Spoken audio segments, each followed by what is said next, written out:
Huwag kang bumiyahe ngayon. Isang maliit na mahirap na batang babae ang sumisigaw sa isang bilyonaryo. Lumalabas na ang desperadong batang ito ay humihiyaw upang pigilan ang bilyonaryo bago siya makapasok sa kanyang kotse.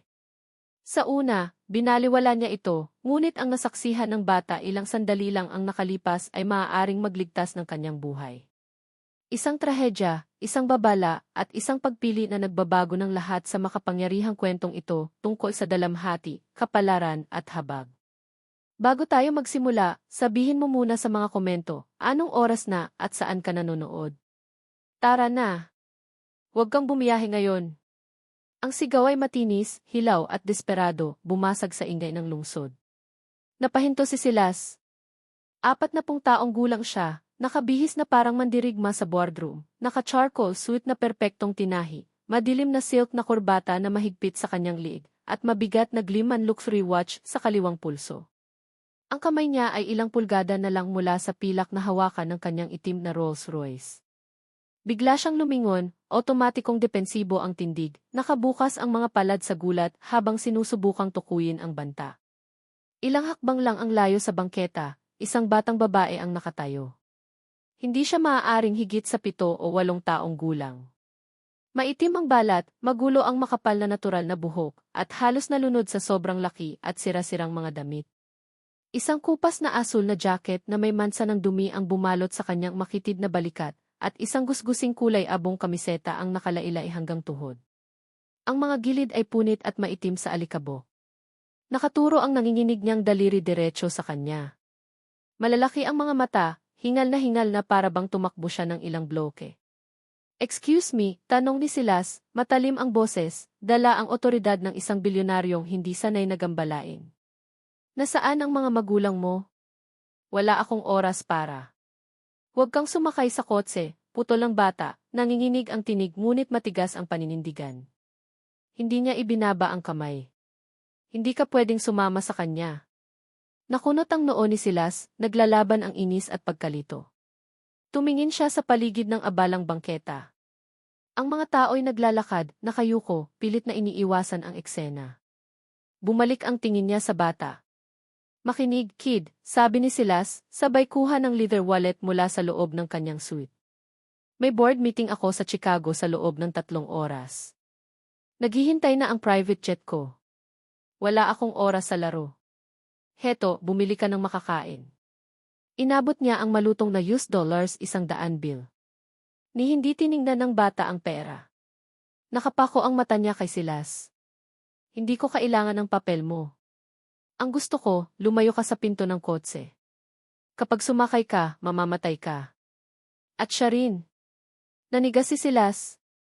Ang tiyak na tono ng maliit na tinig ay nagdala ng kakaibang kilabot sa kanyang dibdib.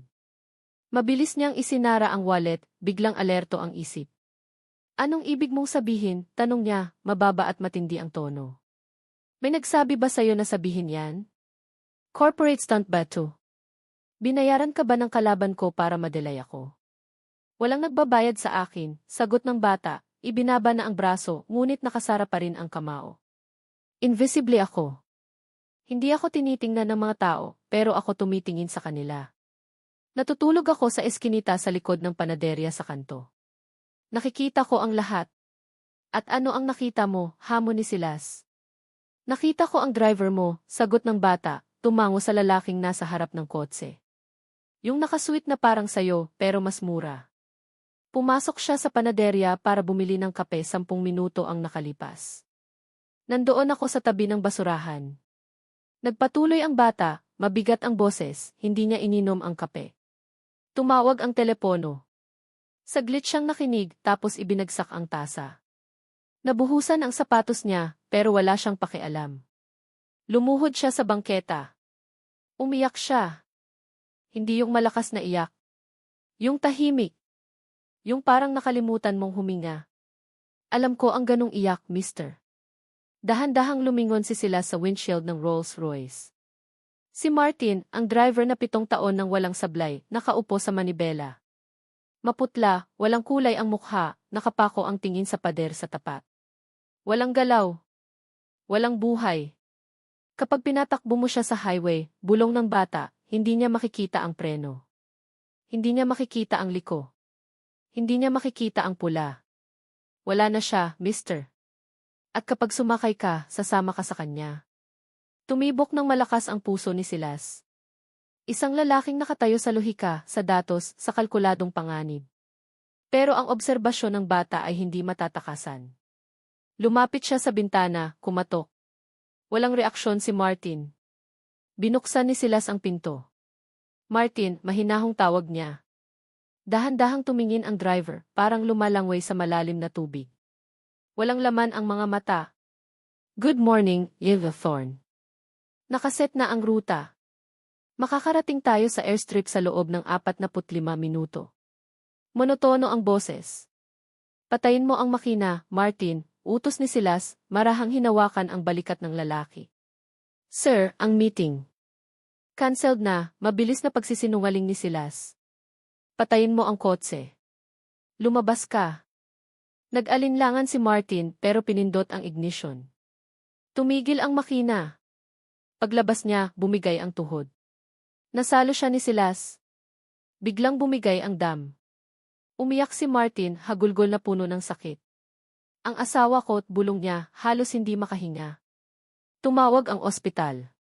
Hindi siya nakaligtas. Wala na siya. Hindi ko alam ang gagawin. Kaya sumakay na lang ako. Kasama mo ako, Martin, sagot ni Silas, nanginginig ang boses. Hindi mo kailangang gawin ang kahit ano. Uuwi ka. Dadalhin ka ng car service sa ospital ngayon. Ako na ang bahala sa lahat. Mabilis siyang tumawag at sa loob ng 10 minuto, may dumating na sasakyan para kay Martin. Naiwan si Silas sa bangketa, mag-isa, katabi ng kanyang mamahaling Rolls-Royce. Huminga siya ng malalim, biglang nagmukhang katawa-tawa sa kanyang mamahaling kasuotan. Paglingon niya, nandoon pa rin ang batang babae. Nakatitig, nakasuksok ang kamay sa maluwang na bulsa ng kupas na jacket. Lumapit si Silas sa kanya, yumuko upang magpantay ang kanilang mga mata. Sa malapitan, nakita niya ang mga bakas ng dumi sa pisngi ng bata at ang matinding pagod sa kanyang madidilim na mata. Ano ang pangalan mo? Tanong ni Silas, mas banayad ang boses kaysa sa nakasanayan niya sa loob ng maraming taon. Ruby, mahina niyang sagot. Ruby, ulit ni Silas. Iniligtas mo ang buhay ko ngayon at iniligtas mo rin ang buhay ni Martin. Bakit mo ginawa iyon? Bakit ka nagmalasakit na balaan ang isang estrangherong sumigaw pa sa iyo? Tumingin si Ruby sa kanyang sirang sapatos, kinikik ang maluwag na bato sa bangketa. Matagal siyang hindi nagsalita. Nang muli siyang tumingin kay Silas, puno ng luha ang kanyang mga mata. Ang mama ko nakatanggap din ng tawag na ganon minsan, bulong ni Ruby, nanginginig ang boses, tungkol sa kuya ko. Nasaktan siya sa trabaho. Tumawag sila at umiyak si mama ng tahimik. Tapos isinakay niya ako sa likod ng kotse para pumunta sa ospital. Naramdaman ni Silas ang bigat na bumara sa kanyang lalamunan. Tahimik siyang nakinig. Nagmamaneho siya, pero wala na rin ang kaluluwa niya sa katawan. Patuloy ni Ruby, isang luha ang dumaloy sa kanyang maruming pisngi. Hindi niya nakita ang pulang ilaw. Hindi niya nakita ang malaking delivery truck. Maliit ako, kaya ligtas ako sa likod. Pero si Mama hindi siya nakaligtas. Pumikit si Silas sandali, ramdam ang napakalaking bigat ng mga salita ng bata. Ang batang ito, iniwan ng mundo, nakatira sa lansangan na may sirang damit, ay nagdala ng pinakamabigat na pasanin. Ngunit sa halip na maging mapait, ginamit niya ang sakit para iligtas ang buhay ng isang bilyonaryong muntik na siyang baliwalain kapalit ng $100 100 Hindi ko gustong gawin ng driver mo ang ginawa ng mama ko. Mahina ang tinig ni Ruby, pinunasan ang pisngi gamit ang kupas na manggas ng kanyang jacket. Ayokong masaktan ka, kasi alam ko kung gaano kasakit na magising sa likod ng kotse at mag-isa na lang. Huminga ng mabagal si Silas, nanginginig. Tiningnan niya ang mamahaling relo sa kanyang pulso, mas mahal pa kaysa sa isang bahay. Bigla itong naging mabigat, walang silbi. Tiningnan niya ang schedule ng kanyang private jet, ang milyon-milyong dolyar na nakataya sa meeting sa Chicago. Wala nang halaga.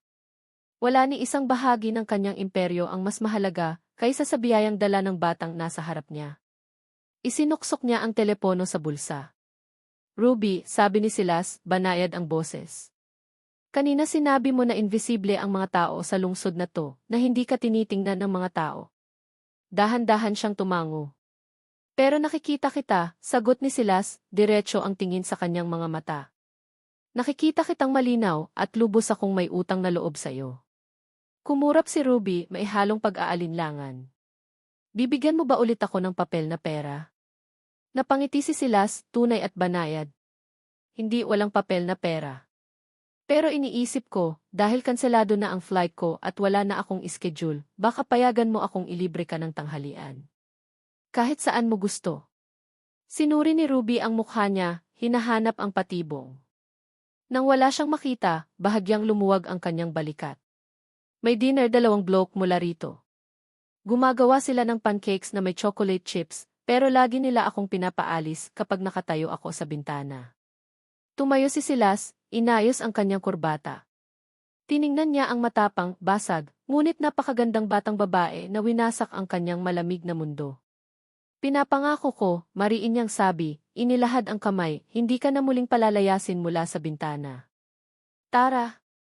Nag-alinlangan si Ruby, tinitingnan ang malinis na kamay ng bilyonaryo. Dahan-dahan niyang inilabas ang maliit, maruming kamay mula sa bulsa ng kanyang kupas na jacket at inilagay ito sa kanya. Okay, mahina niyang sagot. Si Silas Torne, ang matigas na bilyonaryo, tumalikod sa kanyang itim na Rolls Royce, hinawakan ang kamay ng batang babae sa kupas na asul na jacket, at nagsimulang maglakad sa kalsada. Pakiramdam niya, sa unang pagkakataon sa kanyang buhay, nasa tamang lugar na siya.